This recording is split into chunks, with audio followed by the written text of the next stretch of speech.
So ever since the Xmen Cast got released a few days ago, there's been a lot of opinions online. A lot of good opinions, but also a lot of bad opinions. One of the biggest criticisms is Indy Navarrete playing Rogue. There's a few different reasons that I've seen why people are annoyed with this casting and don't think it's the right casting. Firstly, because the character won't resemble a comic book accurate version of Rogue, just in terms of how she looks and how her accent will be.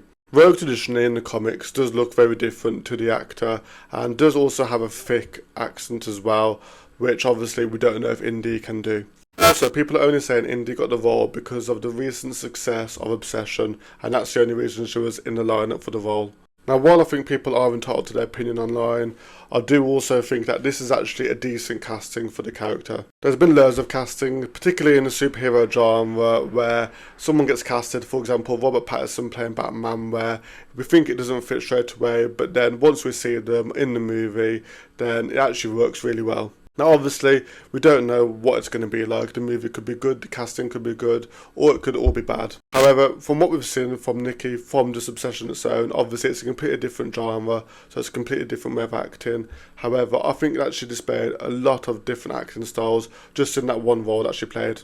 Not only that, but she has had a few roles before that, and she even had a role in Superman and Lois. She even said in one of her early interviews how she would want to be in a film like the X-Men, and in my opinion I do think that she deserves the casting, and the people that did cast her aren't just casting her for the sake of it. They would have had some sort of application process. In her application there would have been some sort of auditions that all the X-Men cast I presume would have gone through to get the role. There were a couple of less known actors in the cast, so they didn't get the role just from being, I guess, celebrity or having success in a previous movie. If looking at this cast as a whole, it's clear to see that these actors are going to be playing a younger version of the X-Men, and I do think this cast is really, really strong. If there's one actor that I thought I was a bit worried about in terms of looking at the comic accurate version of the character, it's Christopher in the middle playing Professor X. It's probably because I'm so used to seeing either James McAvoy or Patrick Stewart playing the character. All these characters are probably going to be in multiple films once we enter the Mutant Saga, so these characters are probably going to be around to stay.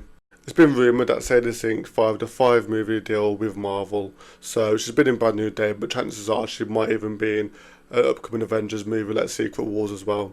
However, I think Marvel trust these actors enough to the point where they can definitely say they're going to be in multiple movies moving forward. Obviously, we don't have much news in terms of how many X-Men movies we're getting, but there's definitely one in the pipeline, and it has been rumoured that there's probably 2 or 3 more coming quite soon after. But let me know what you guys think of this casting, and do you think Indy in particular deserves the criticism she's getting?